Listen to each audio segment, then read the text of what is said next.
বিদায়ী খুতবায় আপনাদের এখানে বলতে চাই, আমি মনে করি খতিব হিসাবে আপনারা আমার যা দিয়েছেন এটার পরে পাওয়ার মতো আর আমার তেমন কিছু বাকি নেই। মহব্বতের জায়গা থেকে সর্বোচ্চ আপনারা আমার দিয়েছেন, আলহামদুলিল্লাহ।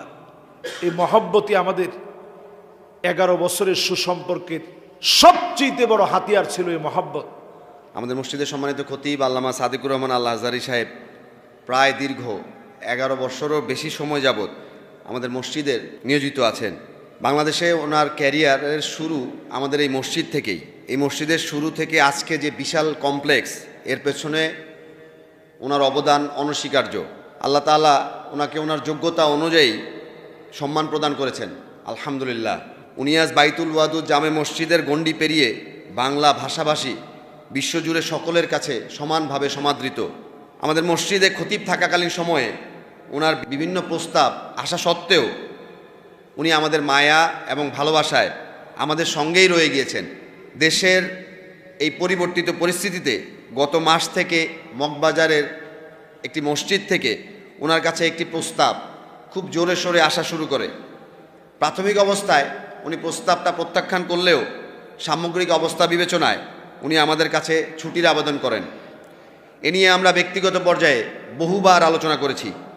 সর্বশেষ হুজুরের আবেদনের পরিপ্রেক্ষিতে গত 10 ফেব্রুয়ারি মসজিদের কার্যকরী পরিষদের একটি জরুরি সভায় সামগ্রিক পরিস্থিতি, হুজুরের উজ্জ্বল ভবিষ্যৎ এবং আমাদের সীমাবদ্ধতার কথা বিবেচনা করে উপস্থিত সকলের সর্বসম্মতিক্রমে আমাদের অনেক কষ্ট থাকা সত্ত্বেও আমরা হুজুরকে বিদায় জানাতে সর্বসম্মত হয়েছি।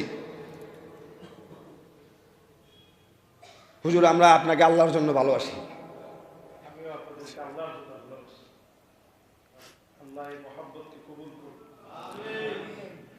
এবং আমরা বিশ্বাস করি আমাদের এই ভালোবাসা আল্লাহ তাআলা দুনিয়ার মধ্যে সীমাবদ্ধ না রেখে জান্নাত পর্যন্ত বিস্তৃত করবেন ইনশাআল্লাহ। প্রতিনিয়ত যারা শিরিক করবে এমন মুশরিকদেরকে যিনি মাফ করবেন না, ক্ষমা করবেন না, তিনি কে? 2 নম্বরে মুসাহিন, হিংসুকদেরকে আল্লাহ মাফ করবে না। যাদের দিলের ভিতরে শুধু হিংসার হিংসা, আল্লাহ পাক তাদেরকে মাফ করবে না। আজকের রজনীতে সবাই মাপ পাবে, হিংসুক মাপ পাবে না। হিংসা থেকে যদি বাঁচতে চান, আরেকজনের ভালো দেখে আপনি তার জন্য হিংসা না করে দোয়া করতে থাকেন, ফলশ্রুতিতে যিনি আপনাকে সম পরিমাণের চাইতে অনেক বেশি দান করে দিবেন, তিনি কে? ফেরেশতারা আপনার জন্য দোয়া করবে, মালাইকারা দোয়া করবে। এই দোয়াগুলো যদি কবুল হয়ে যায়, ফেরেশতাদের দোয়া কবুল হয়ে গেলে আপনাকে আমাকে অবশ্যই তার চাইতেও যিনি বেশি দান করে দিতে পারেন, তিনি আমার আল্লাহ। এই জন্য এই লাইলাতুন নিসফি মিন শাবান, শাবানের মধ্যরাত, এই রজনীতে অন্তত হিংসা ছেড়ে দেওয়া, দৃঢ় প্রত্যয়ী হন। কারো পাঁচতলা দেখে আপনি গাছতলায় থাকেন, এজন্য যেন মনের ভিতরে হিংসা না আসে।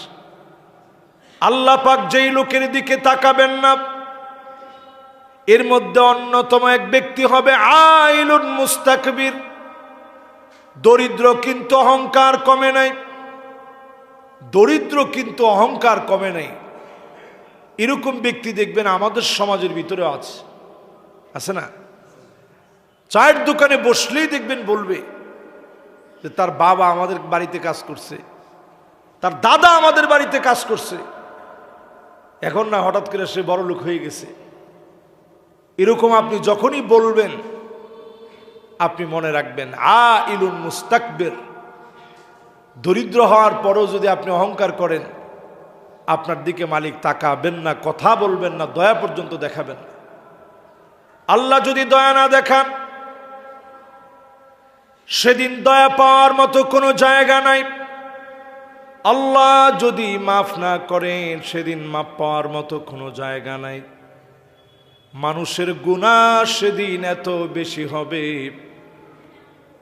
গুনাহগুলো হয়ে যাবে এত বেশি, মাদ্দাল বাসর, দৃষ্টি যত দূর পর্যন্ত যাবে মানুষ তাকায় দেখবে সব তার গুনাহ দিয়ে ভরা।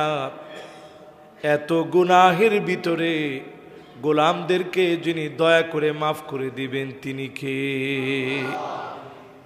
এই জন্য এই লাইলাতুন নিসফে মিন শাবানে নিয়ত করে ফেলেন, শিরকের সাথে যাদের সম্পর্ক আছে, আমাদের সমাজের ভিতরে শিরকের কোনো শেষ নেই, এবং শিরকটা বস্তুত এত মারাত্মক, নবী আলাইহিস সালাতু ওয়াস সালাম ইরশাদ করেছেন শিরকটা কত ভয়াবহ। নবীজি বলেন আখফা মিন দাবিবিন নামল, একটা ক্ষুদ্র ছোট্ট পিপিলিকা অন্ধকার কোন রজনীতে ছোট্ট কালো একটা পিঁপড়া কালো একটা পাহাড়ের মধ্যে যদি বসে থাকে, এর উপরে পা পড়া যেমন সহজ, শিরকের মধ্যে ডুব দেওয়া এর চেয়ে বেশি সহজ। যে কোনো মুহূর্তে মানুষ শিরকের মধ্যে পড়ে যেতে পারে। আমরা কথায় কথায় বলি ভালো থাকবেন ভাই, দেখা হবে, আরেকটু আগ বাড়ায় অনেকে চরম বেয়াদবির পর্যায়ে বলি ভালো থাকবেন ভালো রাখবেন। আচ্ছা বলেন তো দেখি, ভালো থাকার রাখার কোনো ইখতিয়ার আপনাকে দেওয়া হয়েছে? কয়েকবার একটু স্লো মোশন হইলে আপনি ভালো থাকবেন আর ভালো রাখবেন কোথায় যায় চিন্তা করেন। তাহলে আপনি কেমনে ভালো থাকবেন আর ভালো রাখবেন? আমরা অনুষ্ঠান করে অনেক সময় বলি আবার দেখা হবে, কথা হবে। দেখারও কোনো সুযোগ নাই, কথা হওয়ারও কোনো সুযোগ নেই যদি আল্লাহ না করান। জীবনের সব বিষয় বলার সময় ইনশাআল্লাহ বলবেন, আল্লাহর দিকে কথাগুলা ছেড়ে দিবেন, আল্লাহ রাব্বুল আলামিনের কাছে চাবেন। সাহাবায়ে কেরামের জুতার ফিতা ছিঁড়ে গেলে, উটের দড়ি পর্যন্ত হারায় গেলে আল্লাহর কাছে শরণাপন্ন হতেন, আল্লাহর কাছে চাইতেন।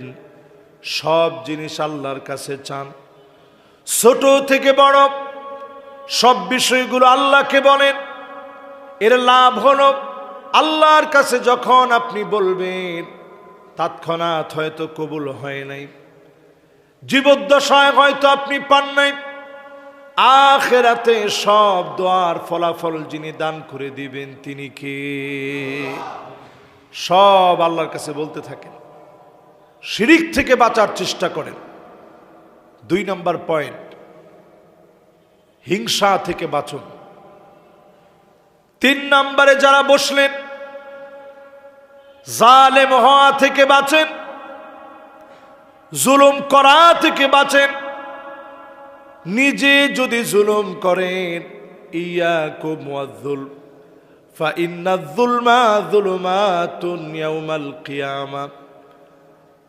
আল্লাহ পাকের হাবিব বললেন যুলুমাতুন ইয়াউমাল কিয়ামাহ।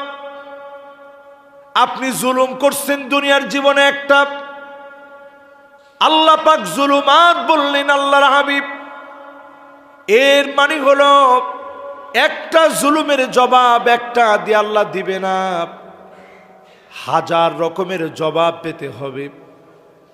কাউকে আপনি একটা থাপ্পড় মারলেন অন্যায়ভাবে, উহুদ পাহাড় পরিমাণ থাপ্পড় আপনার খাওয়া লাগবে, কারণ জুলুম যিনি পছন্দ করেন না তিনি কে?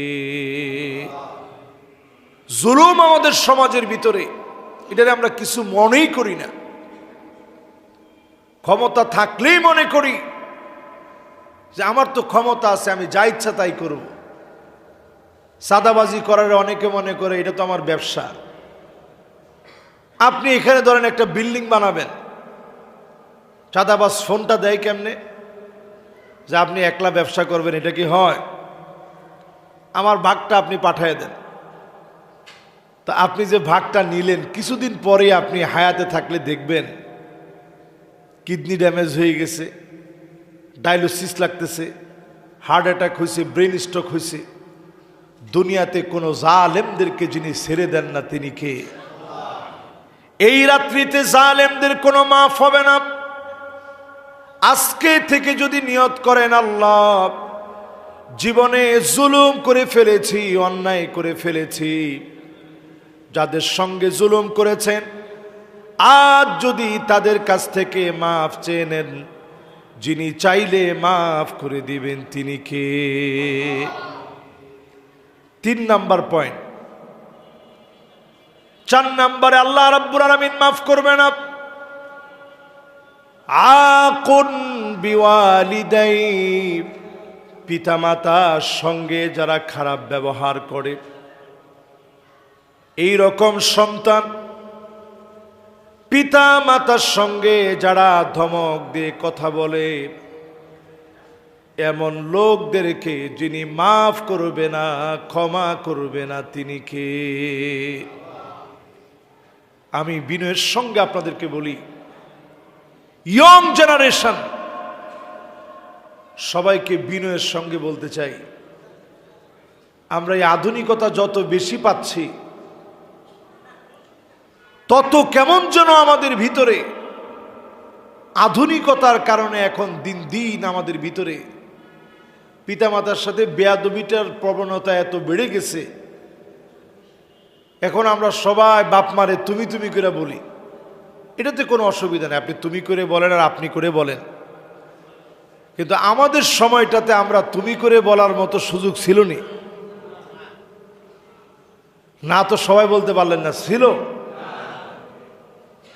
আরে তুমি তো বহু দূর কা বাত হ্যায়। বাপ মা যেই বিছানায় বসছে, সন্তান ওই বিছানায় বসতে চাইতো না যে আমার আব্বা আম্মা এই বিছানায় বসছে। শ্রদ্ধা ভক্তিটা এমন ছিল। আর এখনকার সময় আমরা বাচ্চাদেরকে অনেক আদর করি, অনেক মায়া করি। আমাদের বাপ মা যা করছে তার চাইতে কম করি না, বরং বেশি করার চেষ্টা করি।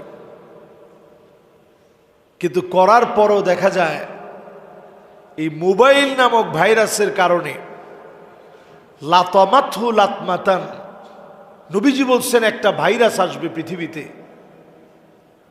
নবীজি সরাসরি বলছেন এটার নাম ফিতনা, যেটা প্রত্যেকটা ঘরকে চটকানা দিবে। চটকানা বুঝেন তো? ও চটকানা বুঝেন না আপনারা? হ্যাঁ, চটকানা মানে থাপ্পড় দেওয়া। নবীজির শব্দ চয়নে নবীজি থাপ্পড় দেওয়ার কথা কইছে। লাতমা মানে থাপ্পড় দেওয়া। নবীজি বলছেন লাতমাথু লাতমাতান। আরবিতে যখন লাতমাতানটা আসছে, এটাকে আরবিতে বলে মাফউলে মুতলাক। এমন ভাবে থাপড়াবে একটা ঘরও বাদ নাই, সব ঘরের মধ্যে গিয়ে থাপ্পড় লাগবে। আচ্ছা, এখন আপনারাই বলেন তো দেখি, এই থাপ্পড় কি আমাদের ঘরের মধ্যে লাগছে কিনা? প্রত্যেকটা ঘরে, ঢাকা শহরে এই থাপ্পড় এমন ভাবে লাগছে। এক একটা ঘরে মোবাইল আছে কয়টা করে? একজনে কইছে 5টা 10টা, এত বেশিও আছে। একজনের সাথে মোবাইল থাকে কয়টা, একটু হিসাব করেন। এই যে আমার সাথে ধরেন একটা থাকে, আরেকটা গাড়িতে থাকে, তাহলে কয়টা হইলো? আমার কাছে তো 2টায় প্রতিনিয়ত থাপড়াইতেছে। এরপরে ঘরের কি খবর? তো সাহাবায়ে কেরাম তো এই জিনিস আগে কোনোদিন শুনে নাই। বলছে নবী, এই দুহাইমা ফিতনাটা থাপড়াবে, এরপরে কি হবে? নবীজি বলছে এরপরেই দাজ্জাল আসবে। বিয়াউমিন হাদা আও গাদিন, ওই দিন দাজ্জাল আসবে অথবা পরের দিন আসবে। তো দিনটা নবীজি যখন বলে, এটা দিনটা কতক্ষণ? এমন হইতে পারে 1000 বছর পরে, এমন হইতে পারে 500 বছর পরে, এমন হইতে পারে 100 বছর পরে। নবীজি আমাদেরকে বুঝাই দিলেন খুবই অল্প সময়ের ভিতরে দাজ্জাল আসবে। এখন আপনি এই যে এআই প্রযুক্তি, অ্যালগরিদম সহ যা আছে, সমস্ত প্রযুক্তিগুলো আপনি বিচার করে দেখেন, আপনার প্রাইভেসি বলতে কিছু নাই।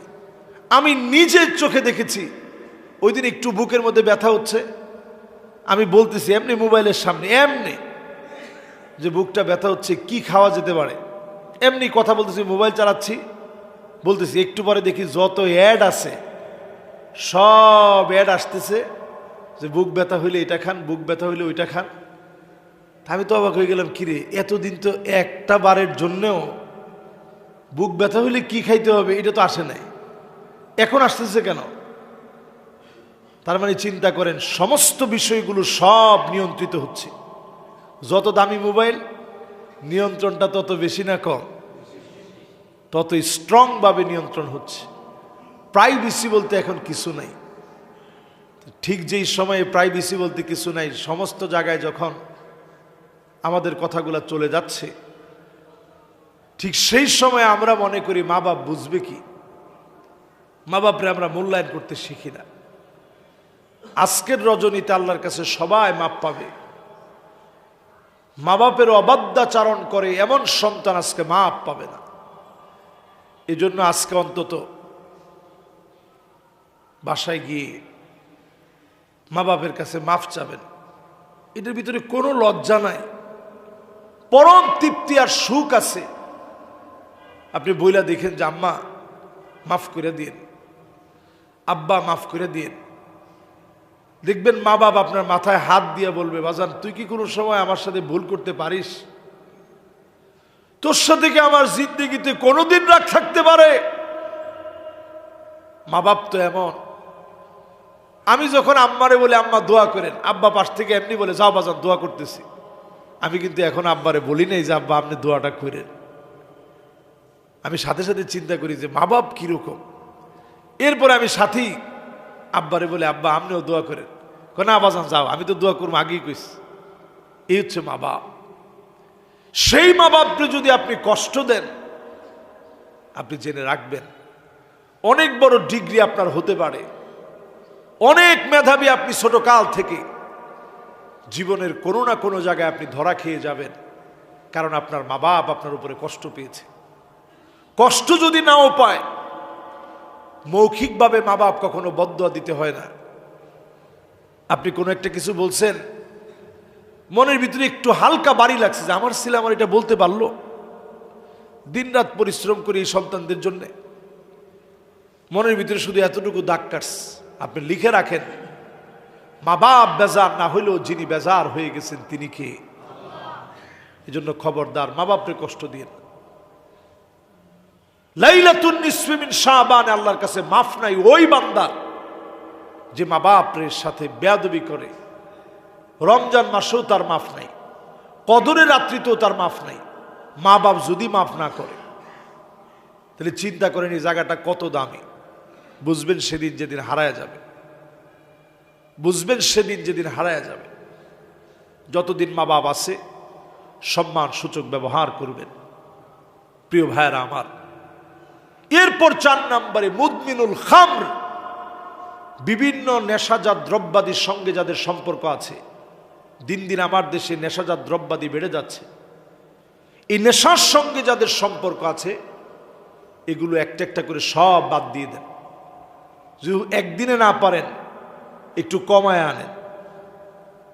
1 সপ্তাহে অনেকটা কমান, 2 সপ্তাহে একেবারে কমের দিকে চলে যান, 3 সপ্তাহের দিকে দেখবেন আপনার তেমন আর মনই চাচ্ছে না। আপনি সিগারেট বলেন, আপনি যদি নিয়ত করে ফেলেন যে আমি এটা খাবো না, ছেড়ে দিব, ডিটারমাইন্ড হন, দেখবেন ইনশাল্লাহ আল্লাহ তাআলা সহজ করে দিবে। এরপরে আপনার কাছে 3 সপ্তাহ পরে মনে হবে যে আমি এটা খাইতাম নাকি। এইভাবে করে যদি একটা একটা করে আপনি ছেড়ে দেন, এই রজনীতে নিয়ত করেন যে আল্লাহ আমি আর এগুলা খাবো না, সাইপাস যা খেতাম সব বাদ। যদি নিয়ত করেন, দেখবেন আল্লাহ কেমন আদর করে আপনারা মাফ করে। 5 নম্বরে আল্লাহ তাআলা এই রজনীতে মাফ করবে না ওই গোলামকে, যেই মানুষটা দুনিয়ার জীবনে আল্লাহ রাব্বুল আলামিনের গোলাম হয়ে জমিনের ভিতরে আল্লাহ রাব্বুল আলামিনের খেয়ে পড়ে দুনিয়ার জীবনে শিরিক করছে, হিংসা করছে, জুলুম করছে, পিতামাতার অবাধ্যাচরণ করছে। আর এরপরে 5 নম্বরে বললাম মুদমিনুল খামর, মদের সাথে যারা সম্পর্ক রেখেছে, এই 5 শ্রেণীর মানুষকে আল্লাহ রাব্বুল আলামিন এই রজনীতে মাফ করবে না, অন্য সব লোকদেরকে আল্লাহ রাব্বুল আলামিন মাফ করে দিবে। সুবহানাল্লাহ। আল্লাহ রাব্বুল আলামিন বান্দাকে ডেকে ডেকে বলবে, ও গোলাম, তোমার কি রিজিক লাগবে আমার কাছে চাও, দৌলত লাগলে আমাকে বলো, কি লাগবে আমার কাছে বলো। চাইতে দেরি হবে, দিতে যিনি দেরি করেন না তিনি কে। हर हमेशा ओ देने को तैयार हो, और जो ना मांगे उससे ओ बेजार हो। দুনিয়ার সব মালিকেরা একবার, দুইবার, তিনবার দিবে, চতুর্থবার গলা ধাক্কা দিয়ে বের করে দিবে। আর আমার আল্লাহ একবার, দুইবার না, হাজার লক্ষ বার না, কোটি বারও যদি চান, যিনি আপনাকে ভুলে যাবেন না, আপনাকে ফিরায়া দিবেন না, তিনি কে। বুঝবেন কেমনে যে এই রাত্রে আপনি মাপ পেয়েছেন কিনা? বুঝার জন্য ছোট্ট একটা বিষয় কল্পনা করলে আপনি পেয়ে যাবেন। সারা রাত নামাজ পড়লেন, জায় নামাজ নিয়ে এই মসজিদ থেকে ওই মসজিদে গেলেন, পকেটের ভিতরে টাকা নিয়ে বের হলেন, বাইরে দাঁড়ানো গরিবদেরকে দান করলেন, এরপরে বিভিন্ন কবর জিয়ারত করতে গেলেন। সব কিছু করার পরে পরের দিন ফজরের নামাজ আর পড়েন নেই। এই রকম লোকদেরকে যিনি মাফ করেন নাই তিনি কে? কিন্তু আপনি যদি নিয়ত করেন না আজকে নামাজ ধরেছি, আল্লাহ নামাজ আর ছাড়ব না, এই যে ধরছি, ধরার মতো ধরছি, নামাজ আর ছাড়ব না আল্লাহ, যদি নিয়ত করার পরে হায়াতের সময় ফুরায় যায়, জীবন সূর্যটা নিভে যায়, ইন্না হায়াতাকা কদ তাজুলু কামিসলিশ শামস, ডলতে ডলতে যেভাবে ডুবে যায় জীবন, সূর্য যদি ডুবেও যায়, হতে পারে নিয়ত করছেন ভালো হয়ে যাবেন, কাতাবাল্লাহু লাহু হাসানাতান কামিলা, যিনি আপনার জীবনের গুনাহগুলা মাফ করে কবুল করে নেবেন তিনি কে? তবে আলহামদুলিল্লাহ আমার কাছে খুব ভালো লাগতেছে, ভ্যালেন্টাইন্স ডেটা পড়ছে এমন সময়ে পুরা মাঠে মারা খেয়েছে, একেবারে মাঠে গোল হইলে যেরকম এরকম একটা গোল হয়েছে এবারে ভ্যালেন্টাইন্স ডে। মানুষ অন্তত চিন্তা করতেছে সারা বছরে কিছু না করলেও আজকে তো অন্তত আল্লাহরে দেখাইতেই হবে যে আল্লাহ আমি ভালো হয়েছি, ঠিক কিনা কন? এই জন্য অন্তত সবাই নিয়ত করে ফেলছে। আমি আলহামদুলিল্লাহ আজকে সুন্দর একটা মেসেজ আমি দেখেছি, এই যে আমার হাতে মেসেজটা আছে, আপনারা দেখবেন বাহিরেও আপনাদেরকে অনেকে দিয়ে যাবে, আমাকেও দিয়ে গেছে, যে আই এম মুসলিম, আমি একজন মুসলমান হিসাবে ভ্যালেন্টাইন্স ডেকে কোনোভাবে আমি সমর্থন করতে পারি না। এটার প্রচারটা আরও আগ থেকে যদি হইতো, এটা মনে হয় আমাদের জন্য আরও বেশি কল্যাণকর হতো। খুবই চমৎকার যে এই নির্লজ্জতা এবং বেহায়াপনাকে কোনোভাবে যে মুসলমান সমর্থন করতে পারে না। ভ্যালেন্টাইন নামক একজন ধর্মযাজকের চরিত্রহীন লম্পটের কোনো বিষয়কে মুসলমান তার ঐতিহ্য বানাতে পারে না। মুসলমানের জীবনের সমস্ত মুহূর্তগুলোয় ভালোবাসা দিয়ে ভরা। আপনি নবীজির জীবনের দিকে তাকায় দেখেন, ফজরের পরে নবীজির হালকা একটু খাওয়ার অভ্যাস ছিল, নাস্তা করতেন তিনি, এবং নবীজি বলতেছেন সালাসুন লা তুরাদ, 3 জিনিস কখনো তোমরা ফিরায় দিও না। এর মধ্যে একটা হচ্ছে আল ফুতুর, সকালবেলায় যদি কেউ নাস্তা অফার করে যে ভাই ফজরের নামাজ পড়ে আসছেন, টাটকা টাটকা কয়েকটা খেজুর খান, তাহলে এটা ফেলে দিও না, খায়ও। এরপরে নবীজি বললেন আর দেহেন, কাবায় যে আতরটা লাগানো হয় এটার নাম দেহনুল উদ। নবীজি বলছেন এইরকম আতর যদি কেউ অফার করে তাহলে এটা তুমি ফেলে দিও না। এজন্য আমি যেই হাদিয়াতে সবচেয়ে বেশি খুশি হই ওটার নাম হচ্ছে আতর। এর মধ্যে সবচেয়ে বেশি যে আতরে খুশি হই ওটার নাম দেহনিল উদ। এটা আমার কাছে খুব ভালো লাগে। কাবায় এই আতরটা সার্বক্ষণিক দেওয়া হয়, হাজরে আসওয়াদে মাখা হয়। তো নবীজি বলতেছে এই আতরটা যদি কেউ অফার করে, এই সুগন্ধি, তাহলে এটা তুমি ফেলে দিও না। 3 নাম্বার আল উইসাদা, কেউ যদি আপনাকে বিছনাটা পেরে দিয়ে বলে একটু রেস্ট নিয়ে নেন, তাইলে অন্তত ওইখানে একটু হেলান দিয়ে অথবা একটু শুয়ে একটু রেস্ট করেন। এই ভদ্রতাকে সম্মান দেখানো আল্লাহ নবী কত বড় করে দেখছেন। সেই নবীজি আমার ফজরের পরে যখন আসতেন, সামান্য একটু খাবার গ্রহণ করতে চাইতেন, প্রায় সময় বলতেন স্ত্রীরা ঘরে কি কিছু আছে? উত্তর আসতো নবী কিছুই নাই। নবীজি বলতেন যাও আমি রোজা রেখে ফেললাম, সাহারি করে নাই, এক ডুক পানি খেতে পারে নাই। নবীজি বলতেন যাও রোজা রেখে ফেললাম।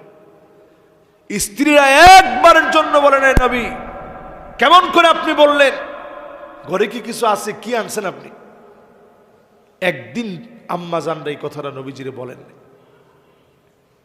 তাহলে চিন্তা করেন ভালোবাসা কারে কয়। ঘরের ভিতরে এসে নিজে সালাম দিতেন, নিজের জুতাটা নিজে পরিষ্কার করতেন, জামা কাপড়গুলা নিজে ধৌত করতেন।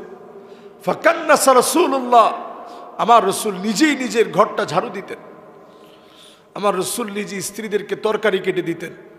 এর নাম যদি মহব্বত না হয়, মহব্বত কোন জিনিসের নাম? নবীজি নিজে আগে সালাম দিতেন, স্ত্রীদের চোখে পানি দেখলে নিজ হাতে চোখের পানিটা মুছে দিতেন। আপনি জীবনে কয়দিন স্ত্রীর চোখের পানি মুছে দিচ্ছেন? আপনি ভ্যালেন্টাইন্স ডে পালন করেন। অধিকাংশ যুবক যুবতী ভ্যালেন্টাইন্স ডে যারা পালন করে এরা অবিবাহিত, এবং এই সম্পর্ক সম্পূর্ণরূপে ইসলামে হারাম হারাম হারাম। জিনার পথকে উন্মোচন করে। এই পথে যারা যায়, জিনার পথ সহজ হয়ে যায়, শয়তান আপনার নিকটতম বন্ধু হয়ে যায়। এই জন্য আমার যুবকদেরকে বলবো, আল্লাহর হস্তে ওই দিকে আর যায় না। পৃথিবীর সময় দিন দিন ফুরায় আসছে, মুসলমানদের নেতৃত্বের সময় আসতেছে।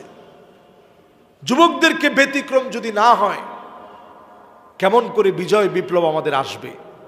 এই বিজয় বিপ্লবের জন্য আমাদের ব্যতিক্রম হওয়া লাগবে। সুতরাং আমাদের ভালোবাসা জীবনের পড়তে পড়তে, স্ত্রীদের সঙ্গে ভালোবাসা জীবনের পড়তে পড়তে, স্ত্রীরা যখন অসুস্থ থাকতেন নবীজি তাকায় দেখতেন কোন জায়গায় আম্মা জান ঠোঁট লাগায় পান করতেছে, ওই জায়গায় ঠোঁট লাগায় আমার নবীজি পান করতেন। সুবহানাল্লাহ, কি ভালোবাসা ছিল।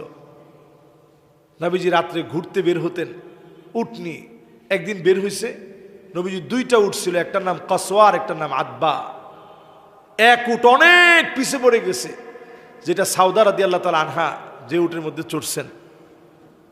তা আম্মা জান আয়েশা এই যে কান্না শুরু করছে, নবীজি আয়েশা নিজ হাতে কান্নাটা মুছে দিয়ে বলছে, কি কান্নার কারণ কি? কি উট দিছেন? এই উট তো আমার অনেক পিছে পড়ে গেছে, আমি তো গল্প করতে পারিনি, এই জন্য কাঁদতেছি। নবীজি বললেন ঠিক আছে, চোখের পানি মুছে দিলাম, যত লাগে এখন তুমি আমার সাথে গল্প করো। সুবহানাল্লাহ। এই চরিত্রগুলো আপনি একটু বিচার করে দেখেন। তরকারি কেটে দিতেন, রহমাতুল্লিল আলামিন। সুখের দিনের সঙ্গী, দুঃখের দিনের সঙ্গী, এমন অনেক দিন গেছে আম্মা জানদের এক পেয়ালা দুধ পর্যন্ত পায় নাই, পান করবে এতটুকু দুধ পর্যন্ত পায়নি। যখন এক পেয়ালা দুধ আসছে, নবীজি বলছে আগে আহলে সুফার অধিবাসীদেরকে ডাকো। সব সাহাবীদেরকে ডাকা হইল যারা মসজিদে নববীতে থাকে। সবাই পান করছে। পান করার পরে ওই বরকতি দুধ সবাই খেয়ে, আম্মা জানরা খেয়েছে, এরপরেও বরকত শেষ হয় না। সুবহানাল্লাহ। সম্মানিত হাজরিন, নবীর জীবনী থেকে যতগুলো কথা আজকে আপনাদেরকে বললাম, আল্লাহ রাব্বুল আলামিন এই কথাগুলোর উপরে আমাকে আপনাদের সবাইকে আমল করার তৌফিক দান করুক, পরে না আমিন। অনেক দিন আপনাদের সাথে পথ চলা, সুদীর্ঘ 11টা বৎসর আপনাদের সাথে এই মসজিদে আমি ছিলাম, এখনও আপনাদের সামনেই আছি।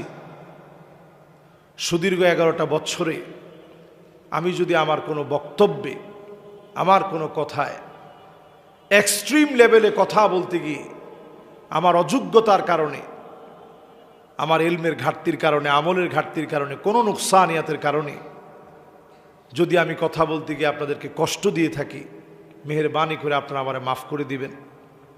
নবীজি সাল্লাল্লাহু আলাইহি সাল্লাম উনি দুনিয়া থেকে চলে যাওয়ার আগে, বিদায় নেওয়ার আগে সাহাবায়ে কেরামদেরকে নিয়ে বসছেন এবং নবীজি বলতেছিলেন,